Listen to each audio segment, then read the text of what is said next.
The story of the Knights Templar isn't just history. It's a mirror, showing us what it means to protect truth in a world built on silence. Their legacy reminds us that knowledge, once lost, can always return, if there are those willing to seek it.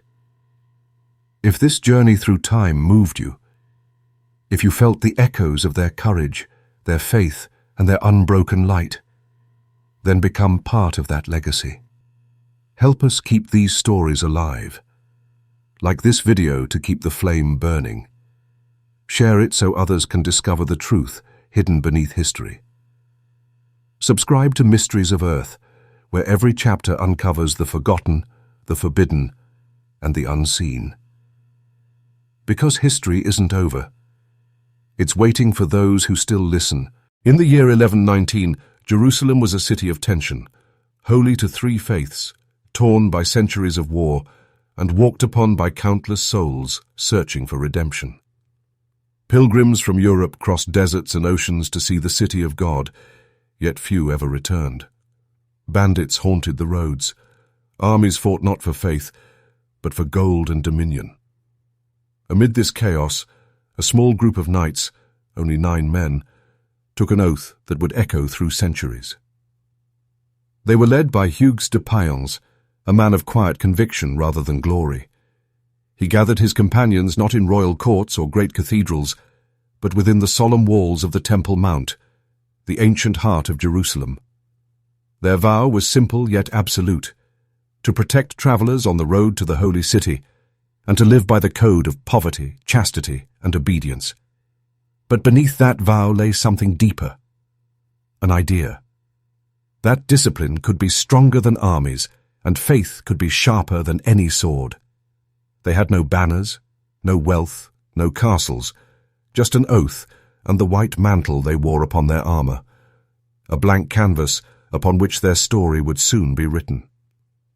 The King of Jerusalem, Baldwin II, offered them lodging in what was believed to be the ruins of Solomon's Temple. It was from this place, a site filled with both history and myth, that they took their name, the poor fellow soldiers of Christ and of the Temple of Solomon. In those early years, the order was almost invisible. They lived in near silence, sharing their meals, sharpening their swords, and praying at dawn and dusk. Yet something about them began to draw attention. Unlike other knights, they sought no land, no spoils, no personal glory. To the people, they seemed more like monks than warriors. To kings and clergy, they were an enigma, an army bound not to crown or coin, but to conviction. As word spread through Europe of these strange, disciplined men guarding the roads of Jerusalem, pilgrims began to speak their name with reverence. The Templars, they called them, protectors of the holy path. And for every traveler they saved, their legend grew. Donations of land, gold, and horses began to arrive from lords who wished to aid their cause, or perhaps share in their mysterious favor. Within a decade, the order that began in silence had gained a reputation that reached across Christendom. Their ranks swelled, their influence deepened, and yet the heart of their brotherhood remained the same. A circle of men who believed that light could survive even in a world ruled by darkness. And perhaps that was why they endured, because what they built was not merely a military order, but a structure of faith, bound by loyalty stronger than any royal decree. In the dust and heat of the Holy Land, among ruins older than memory, something new had begun.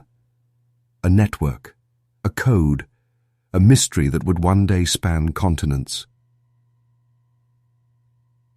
The Templars were not born in triumph.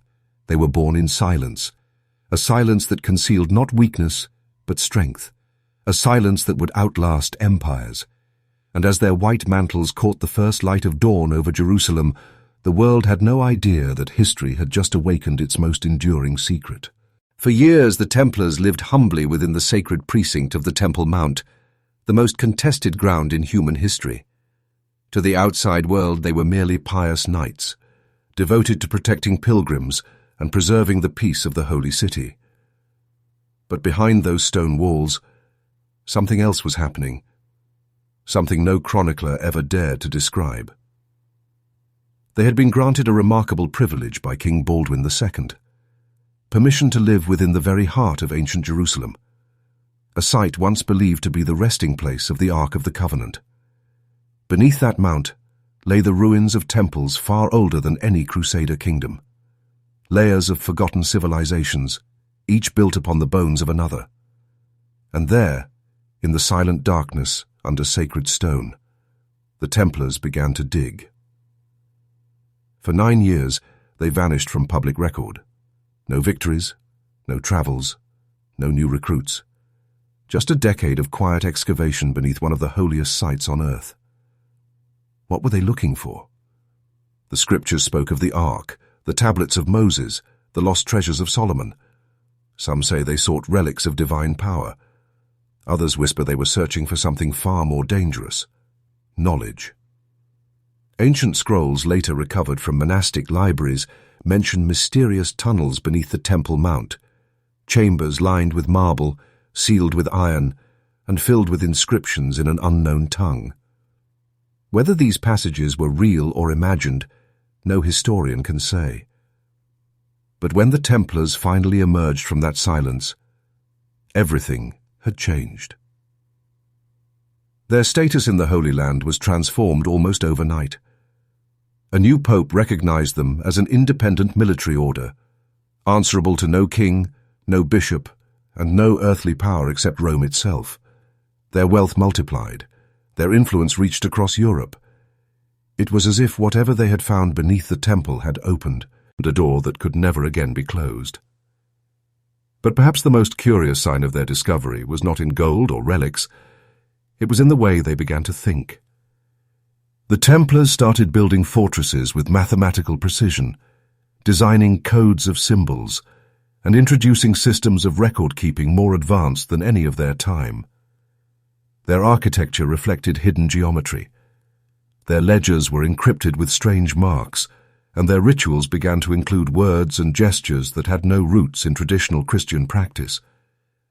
It was as if their years beneath the temple had revealed not a treasure, but a pattern, a forgotten order of knowledge.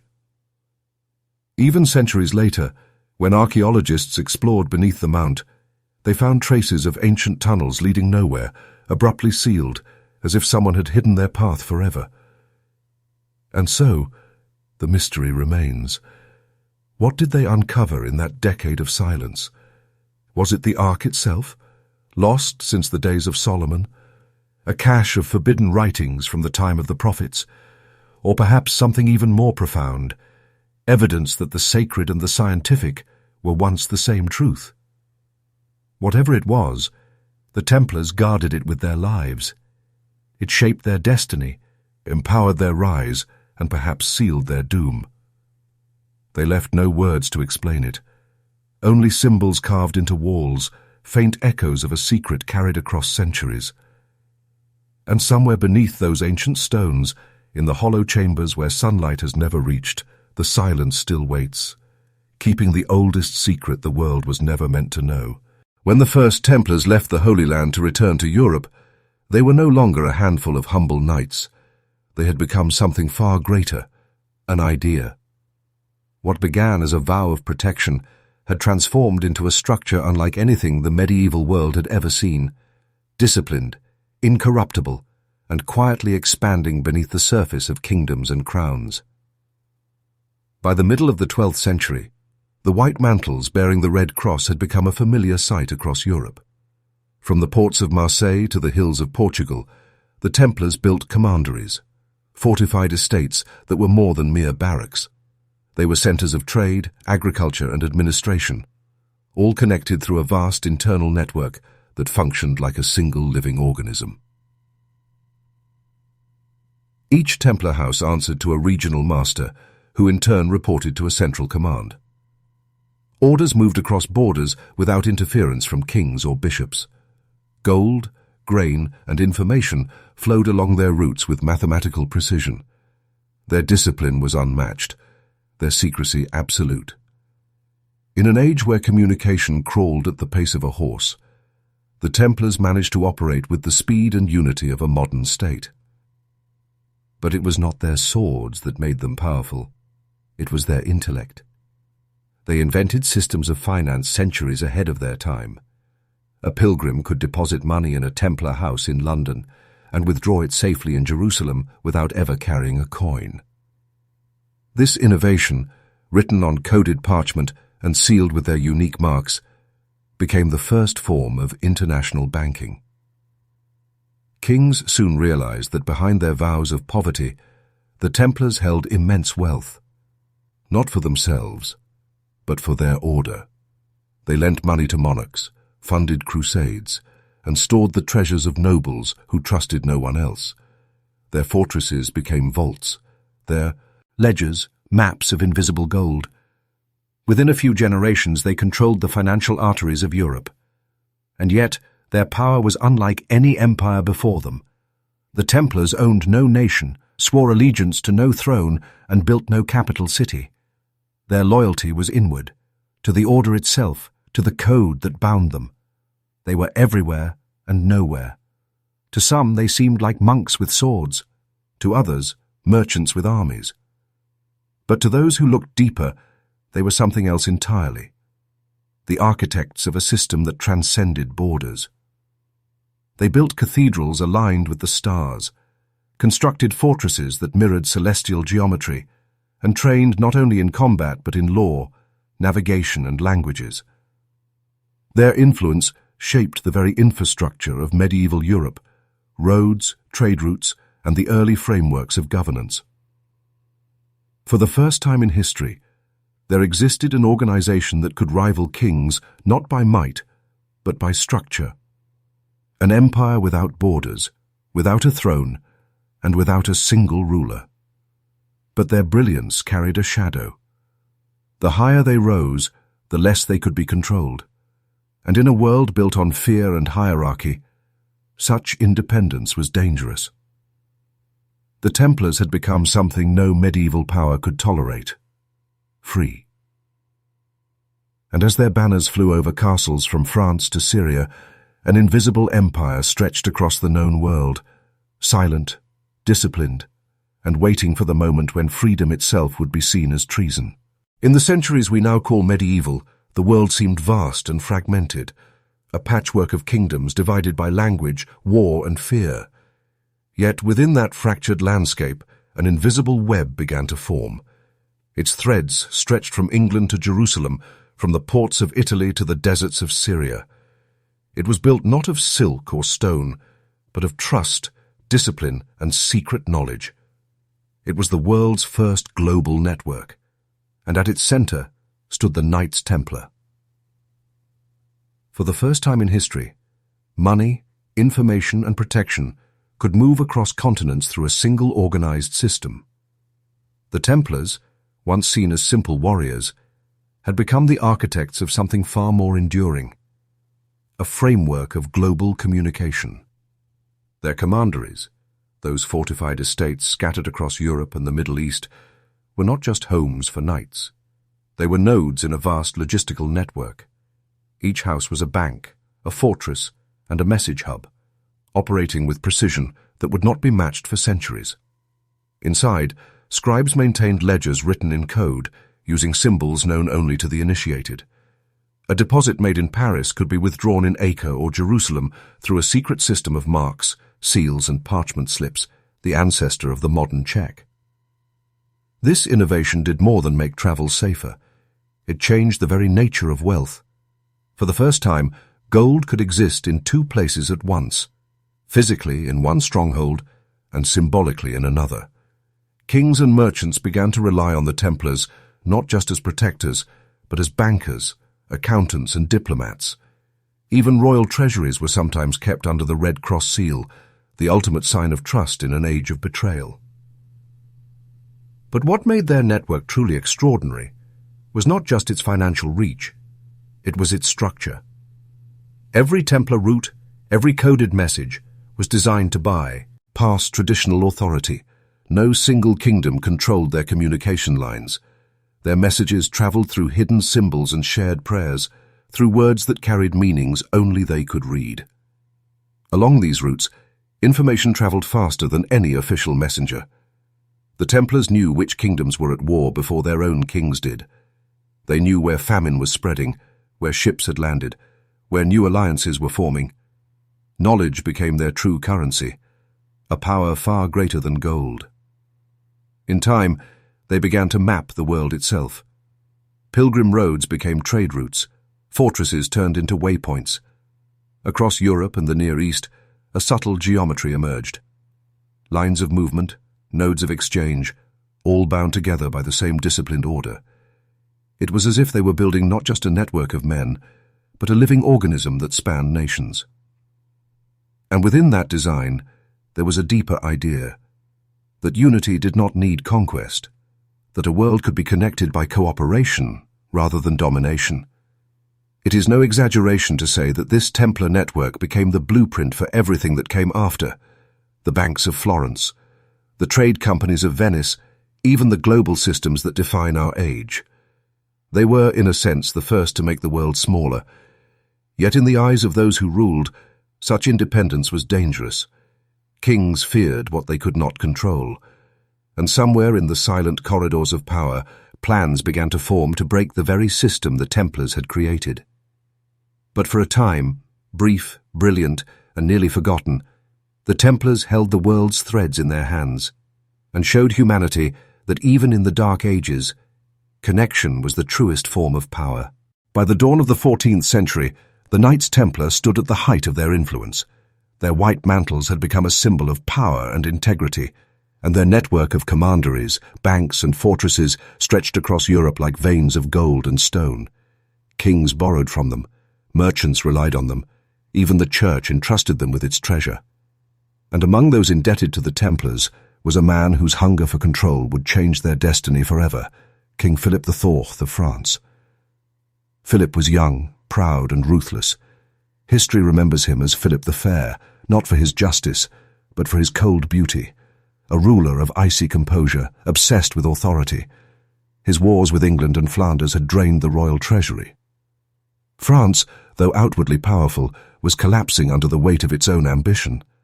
And when the crown's gold began to fade, Philip looked toward the one institution wealthier than the throne itself: the Knights Templar. For years, the Templars had been the royal bankers of Europe. They managed estates, funded crusades, and even held the vaults of kings in their fortified houses. But what made them indispensable also made them dangerous. They answered not to monarchs, but to their Grand Master, and above him, only to the Pope. They were untouchable. To a king like Philip, that independence was intolerable. He owed them immense sums from his endless wars, debts he could not repay without surrendering his pride. And so he began to plot, quietly, methodically, with the precision of a man who understood that power is never taken in daylight.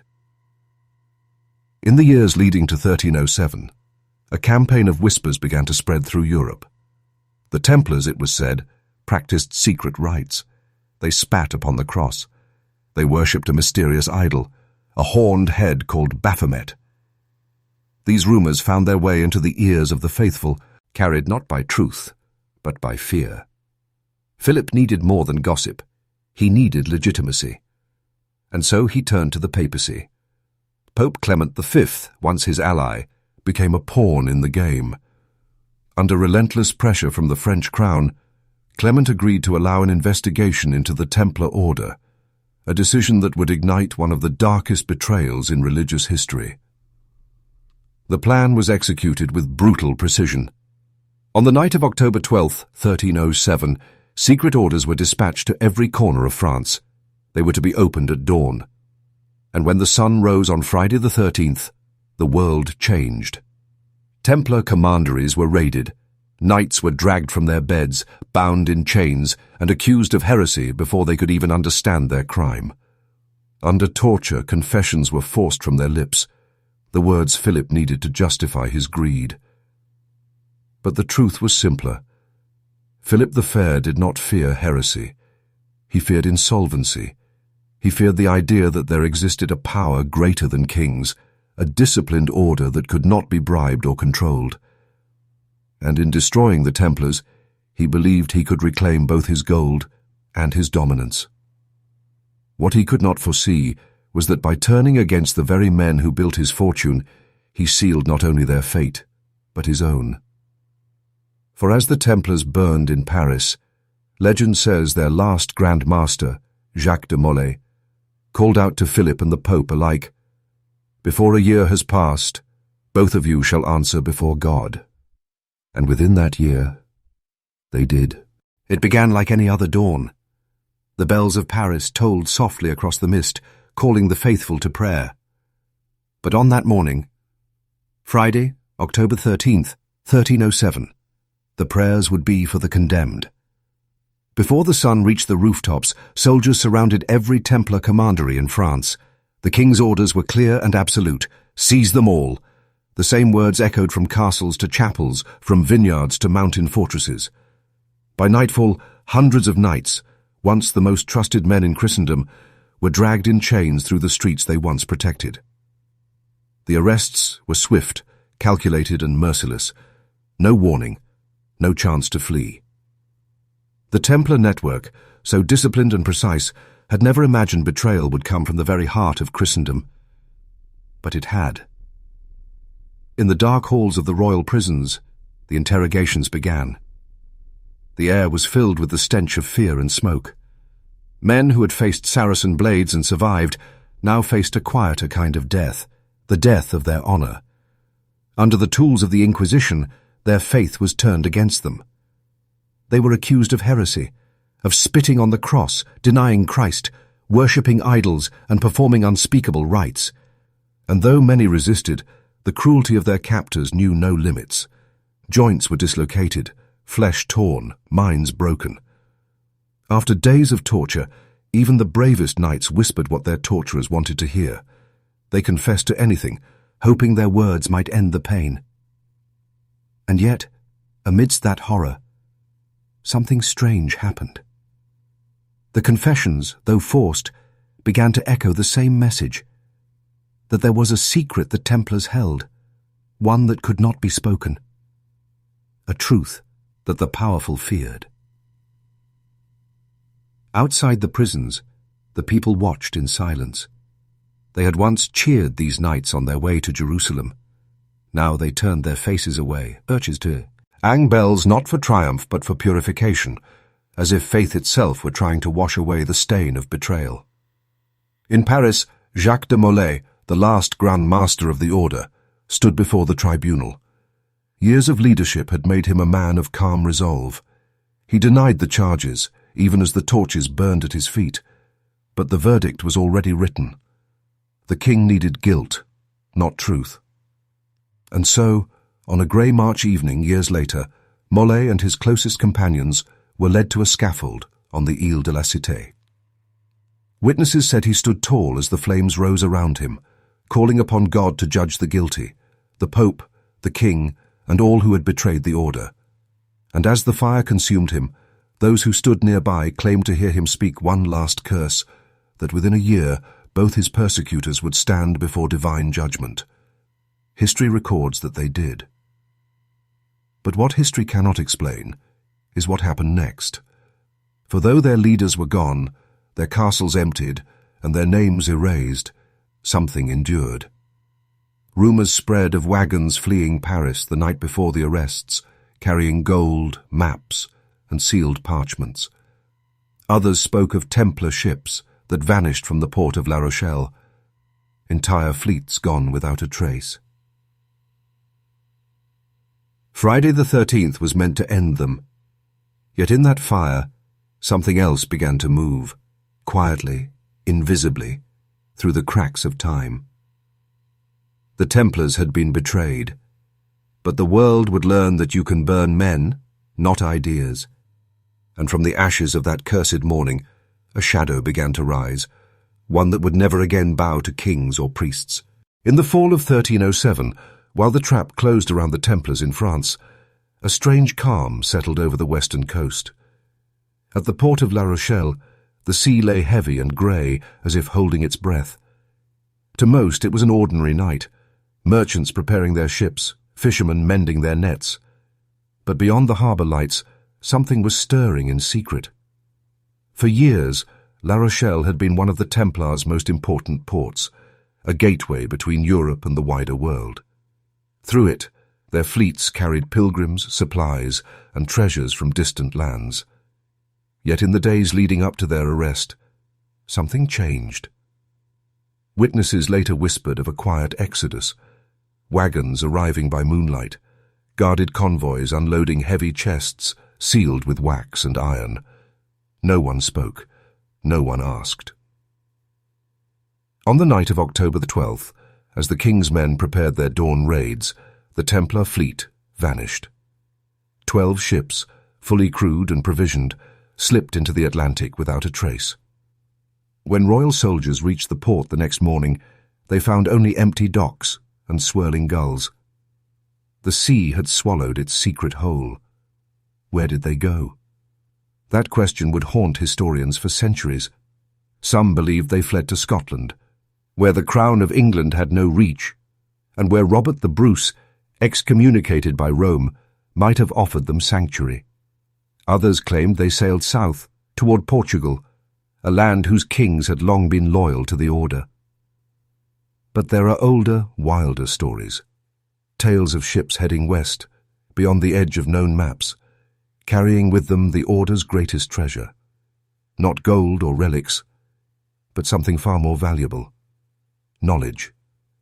Scrolls said to contain secrets from beneath the Temple Mount, charts of strange lands across the sea, ancient wisdom that could not be destroyed by fire. In the centuries that followed, strange coincidences began to surface. Carvings in Rosslyn Chapel depicting corn and aloe, plants unknown in Europe before Columbus. Families in Portugal whose coats of arms bore the Templar cross long after the order's fall. And on remote Atlantic islands, sailors spoke of ruins that predated discovery. Ruins marked with symbols of the Red Cross. Whatever the truth, the disappearance of the La Rochelle fleet was no accident. The Templars had planned for betrayal. Their structure was too disciplined, their movements too precise, for this to be chance. Somewhere in their vast network, messages must have been sent. Coded warnings carried by loyal couriers who knew that the end was near. As the fires of Paris burned and Jacques de Molay met his fate, the sea became the order's sanctuary. What began in Jerusalem ended upon the waves, an empire of faith dissolving into mist and tide. But even the sea cannot keep its secrets forever. Sailors in later centuries told of ghostly ships appearing at dawn, white sails marked with a crimson cross, gliding silently across fog-shrouded waters before vanishing into the horizon. Some dismissed them as superstition. Others called them omens, a reminder that the Templars had never truly disappeared. Because perhaps, somewhere beyond sight, their fleet still sails, guarding what the world was never meant to find. And so the legend endures, that on the eve of their destruction, as kings plotted their fall and the church turned its face away, the Templars looked instead to the horizon and chose freedom over surrender, silence over confession, the open sea over the gallows flame. For centuries, stories of the Templar treasure have haunted the imagination of historians, treasure hunters and dreamers alike. Chests of gold buried beneath cathedrals, jewels hidden in mountain fortresses, vaults beneath the sea. But what if the real treasure of the Knights Templar was never gold at all? When their ships disappeared from La Rochelle, witnesses spoke of crates so heavy they required oxen to move. Royal agents who scoured the remaining strongholds found no riches, no reliquaries, no crown jewels, nothing but empty halls and scattered manuscripts. It was as if the order had already spirited away the one thing too valuable to lose. Those who studied their archives noticed something peculiar. In nearly every surviving Templar document, maps appear, not of land or battle, but of geometry. Charts of stars, coastlines that did not yet exist on European maps, and coordinates that seemed to describe places far beyond the known world. The symbols were cryptic, but patterns emerged. Lines connecting Jerusalem to Scotland, Portugal to the Western Ocean, a network drawn not in blood or trade, but in mathematics and mystery. It was here that legend began to merge with possibility. What if the Templars had inherited ancient knowledge, not from prophets or saints, but from the civilizations that came before? Their years beneath the Temple Mount were never explained, but old texts suggest they unearthed scrolls written in forgotten tongues, artifacts inscribed with celestial alignments, and records of an age when religion and science were one. Whatever they found changed them. After their excavation, the Templars began building with impossible precision. Their chapels and fortresses aligned perfectly with solstices, star paths, and ley lines. They seemed to possess a map not only of the earth, but of something greater, a design that connected heaven and stone. Home historians believe this map of shadows, as it later came to be called, was not a literal chart, but a codex of ancient wisdom, a record of technologies and philosophies too dangerous for a medieval world ruled by faith and fear. To possess such knowledge would have been to challenge the authority of both crown and church. And perhaps that was the real reason they were destroyed. Gold can be stolen, power can be seized, but knowledge, especially forbidden knowledge, cannot be easily contained. When King Philip's soldiers raided their commanderies, they sought treasure. What they found instead were coded parchments, strange instruments of navigation, and star maps with constellations drawn in unfamiliar patterns. These documents vanished soon after, locked away in royal vaults or hidden by those who still believed in the order's cause. Centuries later, fragments began to reappear, symbols in Masonic temples, diagrams in alchemical texts, and architectural blueprints in Gothic cathedrals that mirrored the same sacred geometry. The map, it seemed, had never been lost, only scattered, waiting for those who could read between the lines. If the Templars truly possessed such a treasure, it was never meant to enrich men, but to enlighten them, to remind humanity that truth is older than any empire and knowledge can outlive its keepers.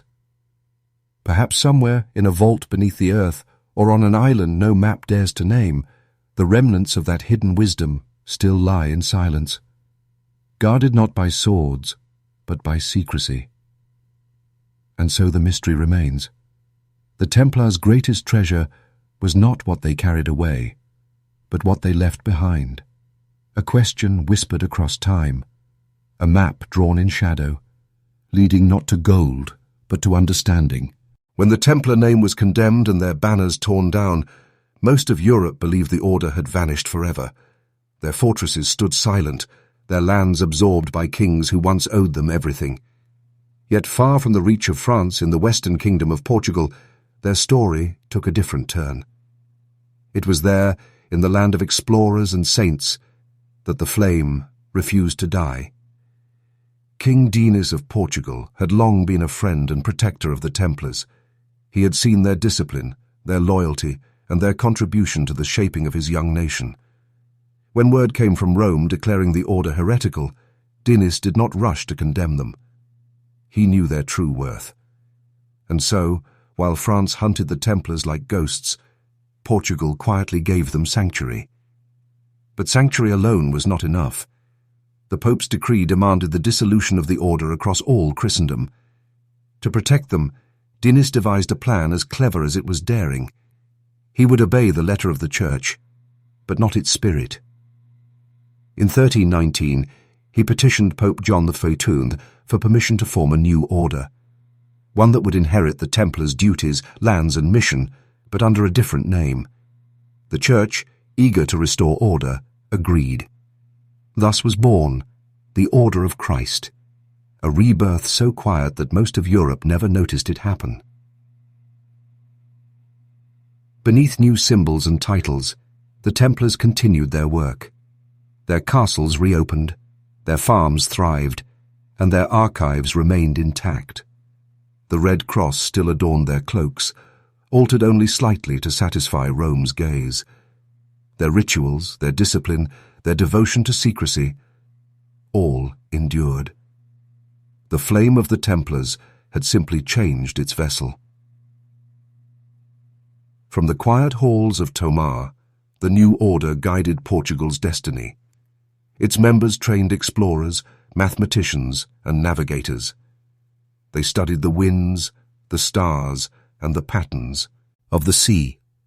The fortress of Tomar, once a Templar stronghold, became a cradle of knowledge, the birthplace of the Age of Discovery. It was under the banner of the Order of Christ that Portuguese ships began to push beyond the edge of the known world. Prince Henry the Navigator, himself a Grand Master of the Order, carried the same red cross on his sails that the Templars once bore on their mantles. That symbol, born in Jerusalem, outlawed in France and reborn in Portugal, crossed oceans and continents, marking the sails that would discover Africa, Asia, and the New World. In time, few remembered the connection. History recorded the voyages, but not the lineage of the men who made them possible. The world celebrated explorers, not the silent order that taught them how to read the stars. And yet, within the stone walls of Tomar, the memory remained, guarded by monks who were not quite monks, serving a mission that never truly ended. The Templars did not die in fire. They transformed, shifting like light through glass, changing form but never essence. Their faith in order, knowledge, and destiny lived on beneath a new name. And so, in a quiet corner of Europe, while the world believed their ashes scattered to the wind, the Knights of the Temple endured, disguised not by deceit but by wisdom. For truth, when hunted, does not vanish. It learns to whisper. In the quiet hills of Midlothian, just outside Edinburgh, stands a chapel unlike any other in Europe. Rosslyn Chapel, a masterpiece of stone and shadow, carved with symbols that seem to whisper of worlds long forgotten. Its arches bloom with sacred geometry, its columns twist like vines of living myth, and hidden among its carvings are clues that defy the history we think we know. Built in the mid-15th century by Sir William Sinclair, Rosslyn was more than a place of worship. It was a statement, a monument to mysteries carried across generations. The Sinclair family had long been linked to the Knights Templar, their ancestors said to have sheltered fleeing knights after the Order's fall. And within the stones of this chapel, many believe those same exiles left behind a secret record, a silent testimony of journeys that rewrote the map of the world. When the light of morning touches Rosslyn's inner walls, carvings emerge that should not exist. Among the intricate leaves and vines are unmistakable depictions of maize, corn, and aloe vera, plants native to the Americas. Yet Rosslyn was completed nearly half a century before Columbus ever set sail. How could a Scottish mason have carved what no European had supposedly seen? The answer, some suggest, lies in what the Templars carried with them when they vanished. After their persecution in France, many of their ships were believed to have fled north to Scotland, a land excommunicated, beyond the Church's reach. There, under the protection of Robert the Bruce, the Templars found refuge. It was here, legend says, that their knowledge survived, guarded by noble families who understood its value. The Sinclairs were one such family, knights, scholars, builders, men of both faith and reason. They possessed ships, skilled navigators, and the inherited wisdom of a brotherhood that once ruled from Jerusalem to the Atlantic. Long before the so-called Age of Discovery, they may have already known that the world was far larger than the maps declared. Inside Rosslyn, that secret seems to live in stone. Every inch of the chapel is carved with code, Celtic knots, Masonic symbols, musical patterns, and references to the Tree of Life. It is as if the builders were trying to preserve something, not just faith but knowledge, hidden in art that only the initiated could read. In the 21st century, researchers scanning Rosslyn's carvings found a musical sequence encoded in the patterns of its arches. When played, it revealed harmonies hauntingly precise, a sound as deliberate as the structure itself. To some, this was proof that Rosslyn was not merely a church, but a vault, a repository of secrets too dangerous for their time. And what of the maize and aloe? Were they symbolic, or evidence of contact across oceans centuries before Columbus? The question remains unanswered. But the Templars were master navigators. Their symbols appeared in ports from Portugal to the Orkneys, always near the sea, always near the horizon. Perhaps their lost fleet had not vanished at all, but simply sailed farther than anyone imagined. Rosslyn stands today as a riddle carved in stone, a cathedral of knowledge disguised as a chapel. Beneath its floor, legends speak of hidden chambers, sealed since the day of its consecration, holding relics that could change everything we know about history. And as sunlight filters through the stained glass, illuminating the carvings of forgotten worlds, one truth becomes clear. The architects of Rosslyn were not just builders of stone, but keepers of memory. In their hands, the past did not die. It was preserved, waiting for us to finally look close enough to see. Long before Columbus crossed the Atlantic, before maps dared to draw the edges of the world, there were stories whispered on distant shores, stories of visitors who came from the sea. They were pale, the legend said, wrapped in white, bearing symbols of light. They brought no armies, no conquest, only quiet reverence and strange crosses that shone in the sun. Across the Americas, from the highlands of Mexico to the coastlines of the Caribbean, ancient tribes spoke of such encounters, visitors who arrived long before the sails of Spain. In the jungles of the Yucatan, among the petroglyphs of the Mississippi, even in the songs of the Algonquin, echoes linger of pale men who came and vanished like ghosts. To some they were gods, to others teachers, to a few they were knights. Centuries later, historians began to notice something curious. The descriptions of these mysterious visitors, the symbols they bore, the way they dressed, the reverence they inspired, all carried the mark of a forgotten order. They resembled the Templars. After the night of October 13, 1307, when the order was betrayed, a portion of their fleet vanished from the port of La Rochelle. A dozen ships that slipped into the mist and never returned. The official story ends there. But the ocean keeps its own secrets. Some say those ships reached Scotland, others Portugal, and from there continued west, guided by winds and stars, known only to navigators trained in the Templar tradition. By the early 1300s, the Templars had mastered celestial navigation. They charted the stars, the tides, and the rhythms of the earth with a precision centuries ahead of their time. It is not impossible that they could have crossed the Atlantic, and if they did, what they found may have forever changed their destiny. Archaeologists in North America have uncovered artifacts that defy explanation. Carvings of crosses, identical to the Templar seal, fragments of armor bearing European design, and stone structures aligned with both the sun and constellations familiar to medieval Europe. Though none are definitive, each is a whisper, a suggestion that the legend may not be entirely myth. If the Templars truly reached the New World, they would have found not empty wilderness, but civilizations rich in science, astronomy, and architecture, cultures that mirrored their own pursuit of sacred geometry and cosmic order. Perhaps in those lands, they recognized something familiar, a reflection of the same light they once guarded in Jerusalem. Some theories suggest that the Templars shared their knowledge, that they exchanged ideas about the stars, medicine, and the spirit. And when they departed, they left behind memories that would later become myth. Pale men bearing crosses and light. Centuries later, when European explorers arrived, the native people were not surprised. They had seen such men before. Only this time, the visitors did not come as brothers. They came as conquerors. It is said that history repeats itself, but sometimes it merely echoes. The story of the vanished Templars and the tribes of the New World may be one such echo, a faint reflection of a moment when two worlds touched, not in conquest, but in understanding.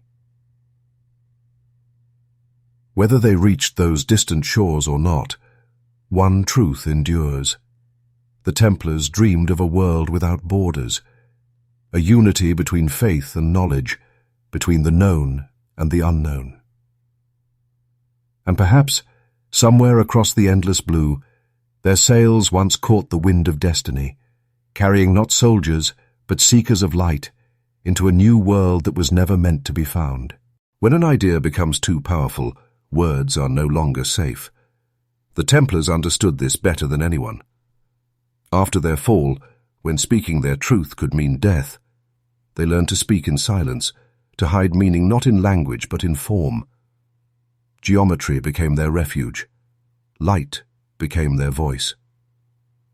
Across Europe, long after their supposed destruction, symbols began to appear, carved into cathedrals, etched into manuscripts, hidden in the corners of architecture and art. To the untrained eye, they were decoration. But to those who knew, they were sentences written in stone. The great Gothic cathedrals of Europe, Notre Dame, Chartres, Lincoln, rose from the earth like frozen hymns. Every arch, every vault, every beam of sunlight had purpose. The Templars and their allies in the Brotherhood of Builders, later known as the Freemasons, infused these structures with layers of meaning. Circles and triangles spoke of divine unity. Crosses intertwined with stars revealed cosmic order. Ratios whispered of harmony between heaven and man. They were not building merely for beauty or worship. They were encoding ideas about the universe, mathematics, enlightenment, and the eternal relationship between spirit and structure. In their design, light itself became a language.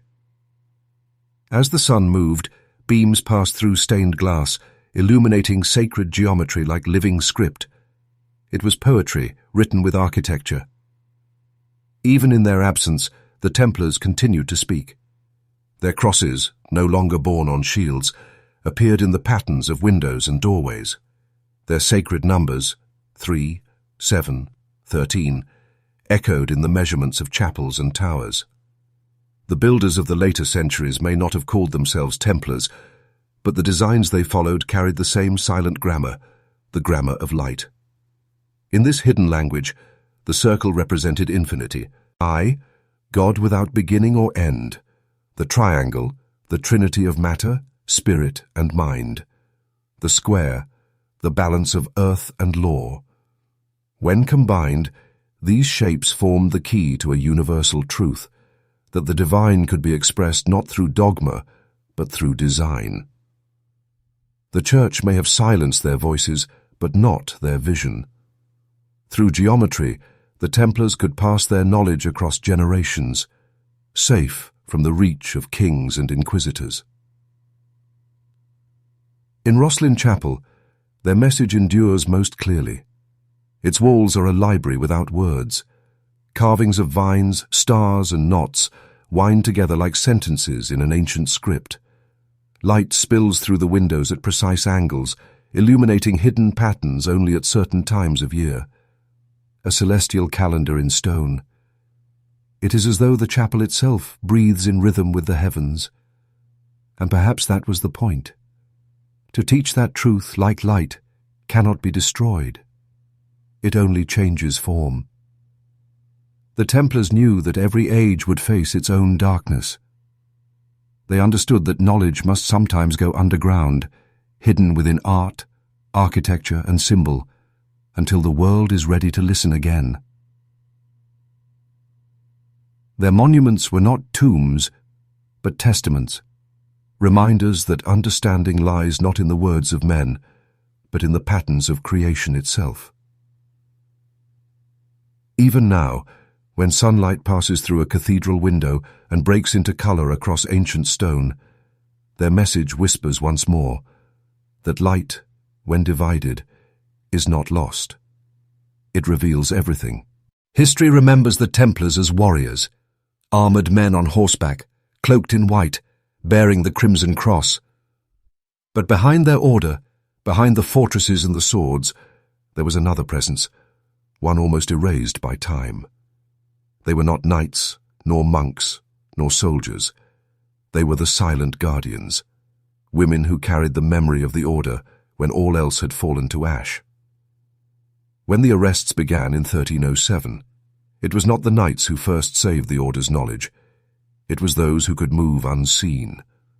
The wives, the sisters, the widows of fallen Templars took up a task more dangerous than battle, to preserve what could not be replaced. They wore no armor, carried no weapons, but in the quiet hours of night, they became the protectors of memory. In the years of persecution that followed, while kings hunted men of the Red Cross, these women gathered what fragments they could, letters, scrolls, maps, and relics. They smuggled them from burning commanderies into hidden sanctuaries, beneath abbeys, behind chapel walls, under the foundations of manor houses where no one would think to look. Their hands, not their blades, kept the flame alive. Some joined convents to conceal their purpose. Cloistered behind stone walls, they copied manuscripts in secret, hiding Templar symbols between the lines of scripture. In coded margins and mirrored lettering, they preserved the philosophies of the order, the idea that knowledge and faith could coexist, that truth could belong to all, not only to those in power. In France, Portugal, and Scotland, their presence became legend. Villagers spoke of women in black robes seen walking by lantern light to abandoned chapels, leaving behind the scent of myrrh and wax. Some said they guarded relics. Others claimed they guarded the names of those who survived. But no one ever saw their faces clearly, and no one ever dared to follow them. Centuries later, when scholars rediscovered fragments of Templar archives hidden in remote monasteries, questions arose. Who had kept them safe through so many years? In several cases, notes in the margins bore the same faint mark, a small black cross surrounded by petals, a symbol never associated with any male Templar, but appearing across dozens of texts. Some historians now believe it was their sign, the emblem of those who watched in silence. Their devotion was not driven by ambition or reward. They gained nothing, sought no recognition. Their work was done for something larger, a vow to truth itself. Where the knights fought for the Holy Land, these women fought for the Holy Word. Their battleground was not the desert, but time. Their enemy was not the sword, but forgetting. And though their names have been lost, their legacy endures. Every document that survived the flames, every Templar secret that found its way to later generations, may owe its existence to them, the invisible line of memory that refused to break. In the end, they were what the order needed most. Not warriors of conquest, but keepers of continuity. The silent pulse beneath centuries of noise. And if one listens closely, in the archives of forgotten monasteries or the stillness of ruined chapels, their presence can still be felt. The echo of quiet footsteps, the turning of an ancient page, and the vow that even in silence, truth must never die. For 7 centuries, the Vatican's archives have guarded the secrets of empires, faiths, and forbidden truths. Within those walls, deeper than the public halls, past locked gates and iron staircases, lies a labyrinth of parchment and dust, where history itself sleeps. Among the millions of documents sealed within its silence is one that rewrites the story of the Knights Templar, the shadow the Church never meant the world to see. In the years following the Templar Purge of 1307, the Church stood complicit in their destruction. Pope Clement V, under the crushing influence of King Philip IV of France, had issued the papal bulls condemning the order. He had permitted the arrests, the trials, the tortures. To the world, the Church's word was final. The Templars were heretics, their name erased, their brothers scattered, their Grand Master burned in the public square. But behind the public condemnations, something did not align. Even within Rome, not all believed the charges. The Templars had served the Church faithfully for 2 centuries, defending pilgrims, protecting relics, building cathedrals, and even acting as papal bankers. Could such devotion truly have turned to heresy overnight? Hidden correspondence from the early 1300s shows a Vatican divided. Some cardinals questioned the testimonies extracted under torture. Others warned that King Philip's motives were political, his debts to the Templars too large, his thirst for power too great.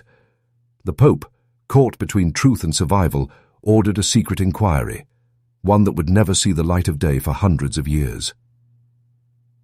In 1308, 3 papal envoys were sent to question the imprisoned knights. Away from the French inquisitors, they heard confessions spoken not in pain, but in calm sincerity. The knights denied the charges of heresy. They spoke of brotherhood, of discipline, of vows made to God alone. The envoys recorded their words and returned to the Pope with a verdict that astonished even him. The Templars were innocent. Clement V, trapped in a game larger than himself, could not defy the French crown openly. But he did something few would have dared. He preserved the truth.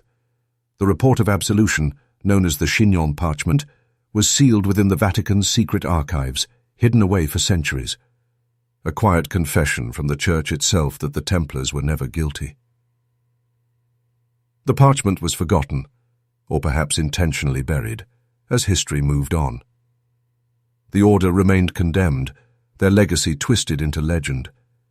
For 700 years, the world believed the Church had damned them. But in 2001, archivist Barbara Frail uncovered the sealed document deep within the Vatican's vaults. The Chignon parchment, written in the hand of Clement's own scribes, bore the papal seal and the words that changed everything. The Pope had absolved the Knights Templar of all heresy. The revelation sent shockwaves through the historical world.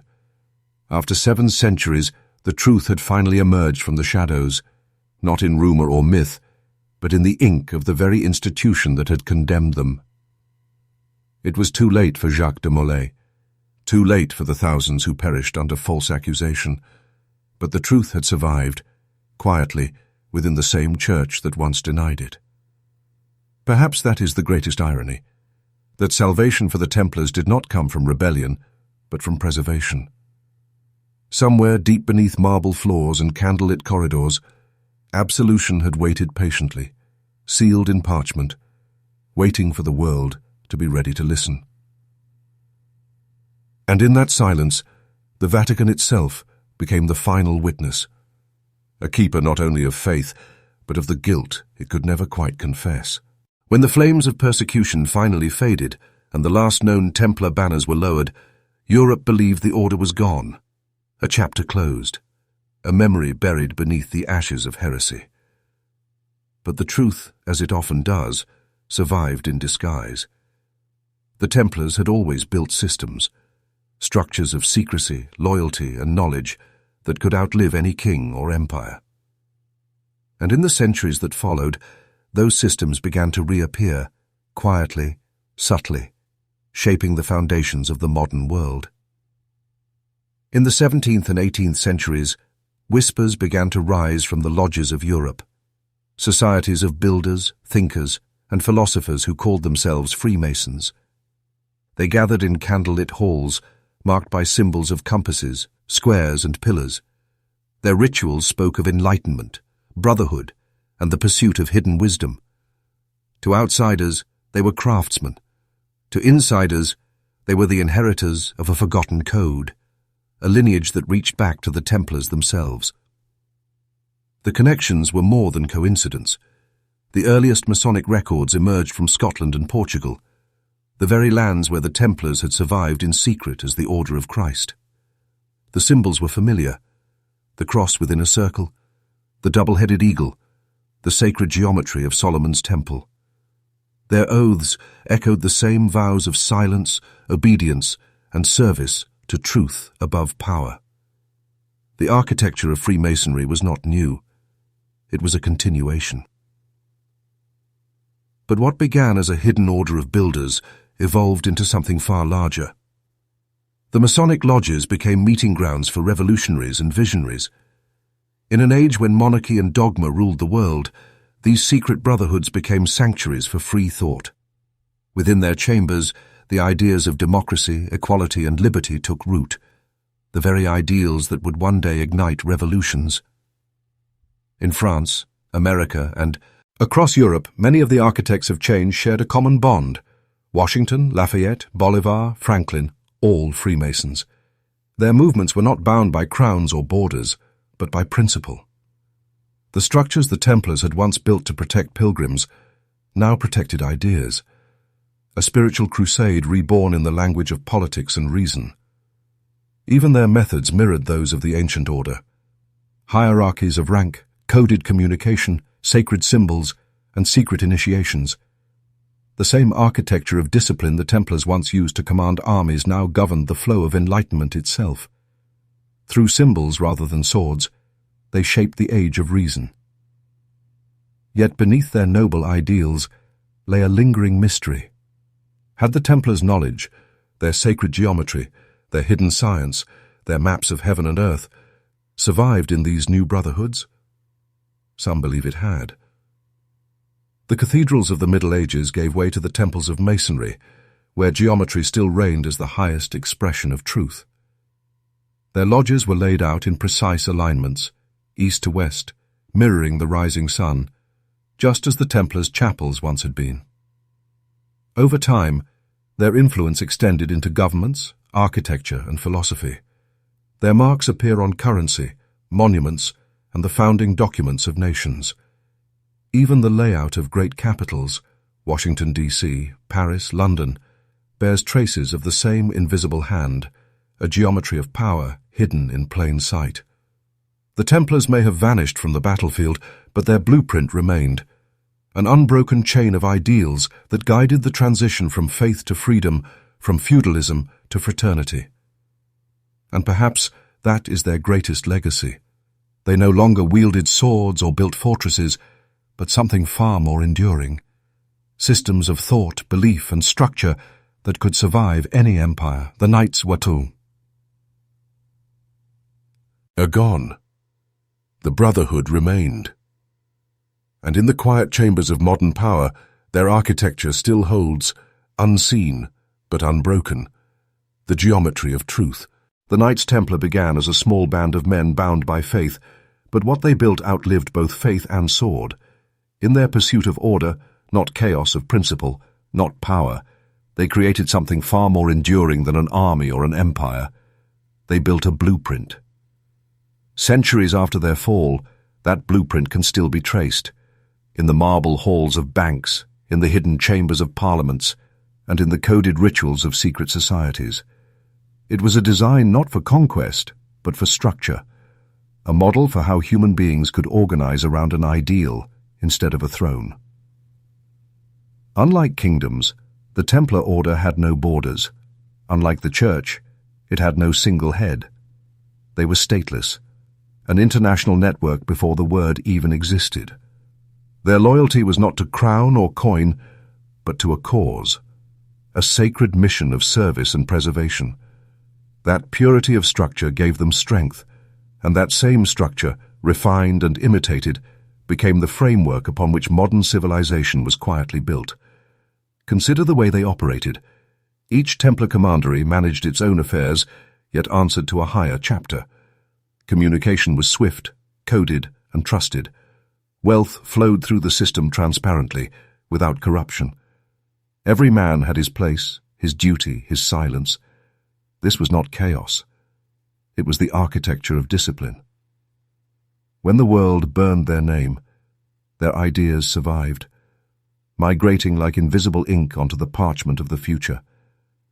The banking systems of Renaissance Italy, the parliamentary orders of Britain, and the early charters of democracy all echoed the Templar method: distributed power, moral obligation, accountability. Even their concept of international cooperation, a shared code transcending language and nation, became the foundation of modern diplomacy. Their DNA is visible everywhere, though the world no longer recognizes it, in BA, NKS, where ledgers and credit mirror the Templar letters of exchange, the first true global currency. In governments, where hierarchical councils reflect their chapters and preceptories. In corporations, where loyalty to mission outweighs loyalty to monarchs. Even in intelligence networks, where secrecy and structure sustain unseen purpose, echoes of an old order reborn through necessity, not faith. But the Templar blueprint was never about systems alone. It was about balance, the merging of spirit and logic, the belief that order itself could be sacred. To them, architecture was philosophy, mathematics was prayer, and loyalty was not to power, but to meaning. They understood that the strongest empires are not those built on land, but those built on ideas. Perhaps that is why their structure endured while kingdoms crumbled. They taught that discipline could exist without tyranny, unity without uniformity, and obedience without blind faith. The Templars were the first to imagine a world run not by bloodlines but by ideals, a quiet revolution centuries before its time. Every system that came after, from the republics of the Enlightenment to the silent brotherhoods of the modern age, owes something to that vision. Their legacy is not carved in monuments, but written in blueprints, in the invisible geometry of order that still shapes our institutions. They taught humanity that power need not be visible to be real, and that an idea, once set into motion, cannot be destroyed, only adapted. And so the Templar blueprint lives on, stateless, silent, eternal, the architecture of an unseen world, reminding us that the greatest designs are those that survive without their architects. The 20th century, an age of machines, empires, and ideologies. The world had traded swords for steel and parchment for propaganda. Yet even as technology advanced, old symbols returned. Across the smoke and thunder of modern war, emblems from the distant past began to reappear. The cross, the compass, the all-seeing eye. Symbols once sacred to the Templars were reborn in the hands of those who barely understood their meaning. It was as if history itself refused to die. In the years leading up to the Second World War, a strange fascination with the occult and the ancient began to grip Europe.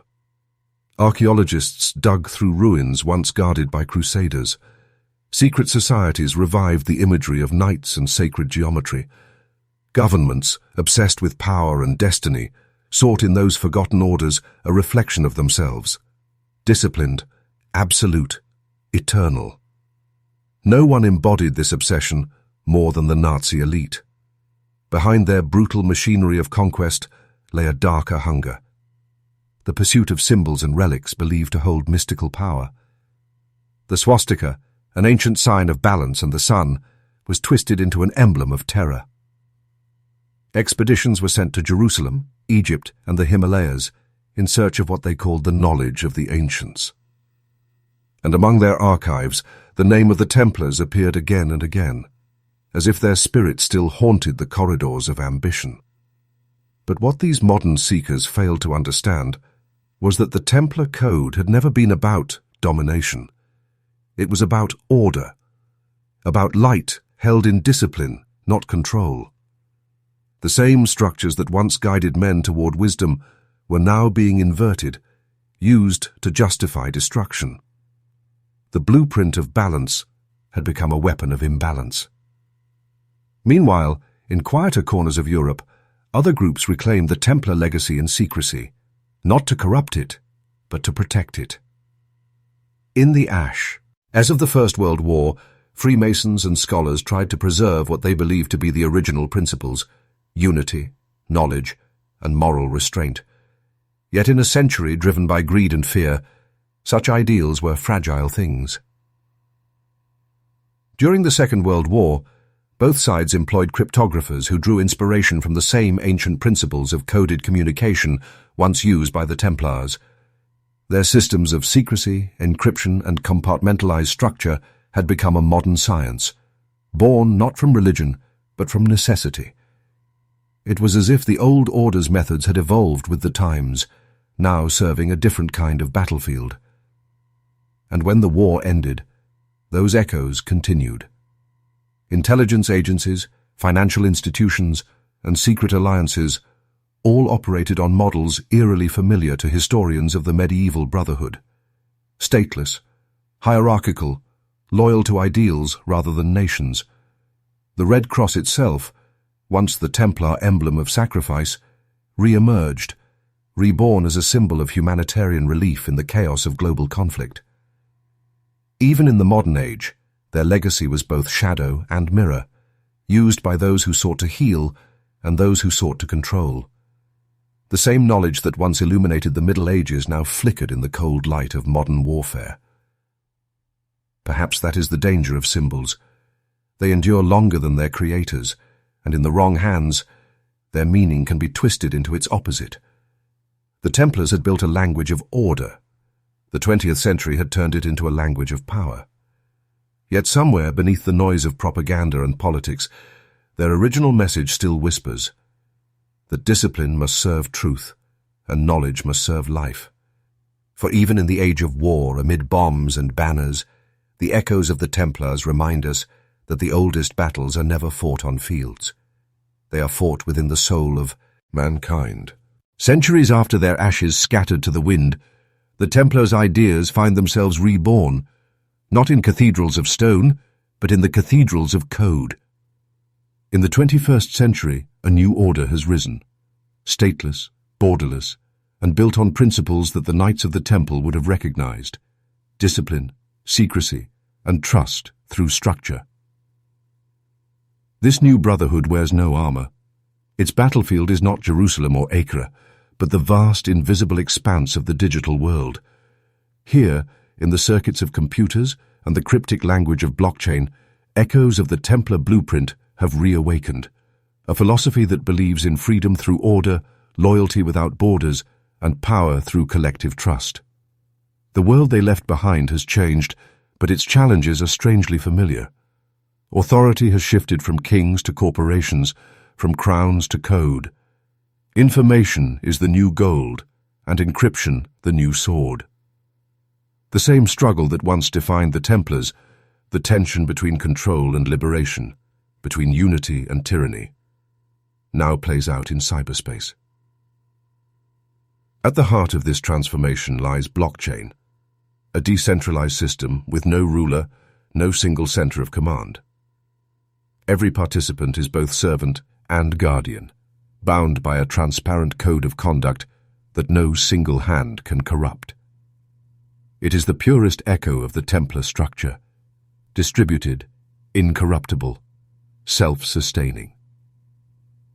Much like the Templars' network of commanderies that stretched across continents, blockchain connects millions through trust without hierarchy. Each block is a record, immutable, eternal, just as the Templar archives once were. And just as their letters of credit revolutionized medieval finance, blockchain now redefines modern value, making trust a currency of its own. It is no coincidence that some early architects of the digital revolution drew inspiration from the same. Ideals that once guided the brotherhood: transparency, collective security, freedom from centralized authority. In a way, the digital world has recreated the Templar dream, a global order beyond nation and crown, loyal to principle, not power. But the parallel runs deeper than technology. The Templars believed that enlightenment required structure, that discipline and freedom were not opposites but partners. Today, amid the chaos of endless information, the same idea returns. Algorithms, encryption, and digital governance form a kind of invisible architecture, a modern temple built of mathematics instead of stone. Yet, as before, this rebirth carries risk. The same systems that promise liberation can become tools of surveillance. Decentralization can unite or divide. The same blueprint that once protected knowledge could, in the wrong hands, control it. History warns us that every structure, no matter how pure its origin, must guard against corruption from within. Still, the resemblance is undeniable. In a world where loyalty is defined not by geography, but by shared belief, by code, by conviction, by purpose, the Templar ideal has evolved into a digital philosophy. A new generation of silent guardians now stand watch over invisible treasures: data, identity, truth. They are not called knights, and yet their cause is the same: to preserve integrity in a world ruled by chaos. And so, across the glowing grids of the modern age, the Order is reborn. Not in name, but in nature. The Templars' vision of disciplined freedom breathes once more in the pulse of the digital world, a resurrection written not in prayer or blood, but in code. Eternal, incorruptible, and alive. When the Templar Order was destroyed, it seemed that their story had ended. Their fortresses seized, their leaders burned, their name cursed. But some fires do not vanish when the flame is snuffed out. They burn deeper, beneath the surface, waiting for breath. The Templars had built more than castles and codes. They had built an idea, one so powerful that it could not be executed, exiled, or erased. That idea was simple, and yet dangerous in every age: loyalty to truth over authority. For centuries, kings and popes had demanded allegiance to crowns and thrones. The Templars, however, believed that obedience to principle was higher than obedience to power. It was their strength, and it was what doomed them. But even as they fell, that principle slipped free of the fire and found new lives, new voices, new worlds to inhabit. After the arrests of 1307, survivors fled across borders, carrying nothing but memory. Some joined other orders under new names.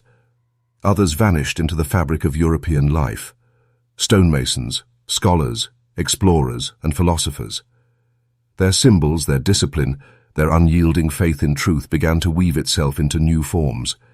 In the lodges of Freemasons, in the manuscripts of alchemists, in the hearts of those who dared to think differently.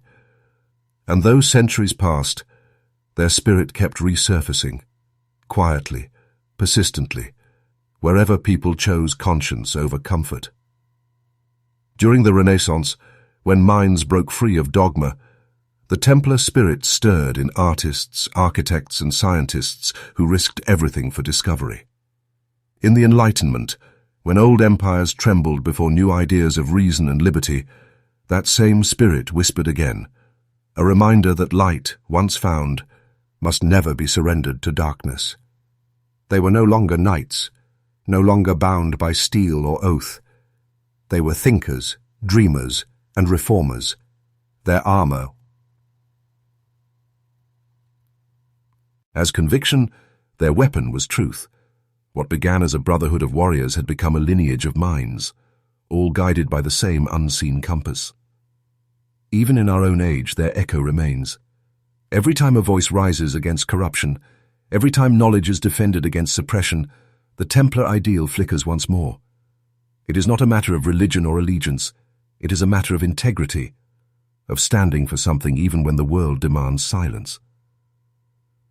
The Templars taught that true faith is not blind obedience, but the courage to question, to seek, and to protect the light even when the cost is high.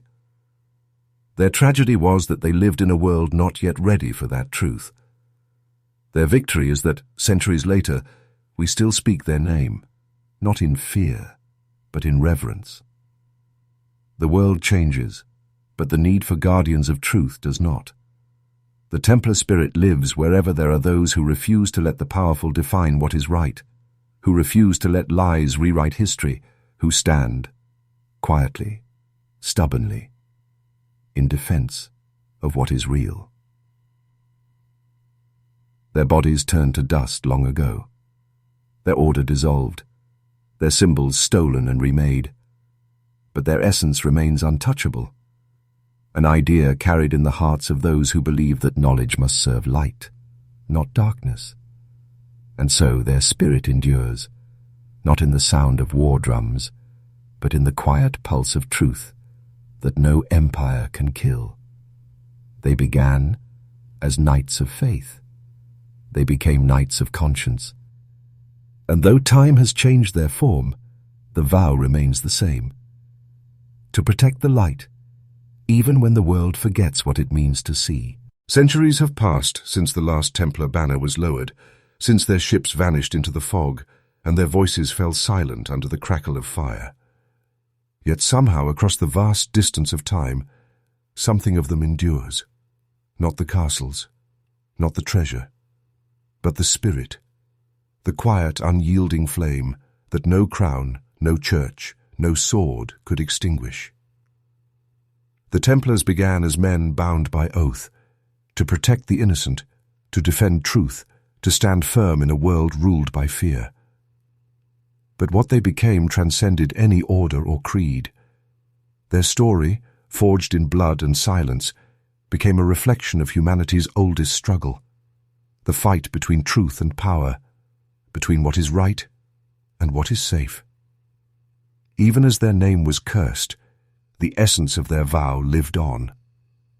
It whispered through the centuries, in the builders of cathedrals, in the dreamers of freedom, in the thinkers who dared to ask forbidden questions. Wherever there were those who stood for knowledge, justice, and integrity in the face of tyranny, the Templar spirit breathed again. Perhaps that is why their memory has never faded, because what they stood for was not bound to their time, but to the human soul itself. They were not perfect, no order ever is, but they embodied something eternal, the courage to remain loyal to truth, even when truth demanded everything. Their symbols, carved into stone and written in code, were not meant to glorify power, but to protect wisdom. Their discipline was not born of obedience, but of devotion, to a light that existed beyond kingdoms and dogma. They believed that even in the darkest age, knowledge could be sacred, and duty could be holy. And perhaps, in their quiet way, they succeeded. Because long after their bodies turned to dust, their ideals resurfaced. In secret brotherhoods, in revolutions, in philosophies that shaped nations.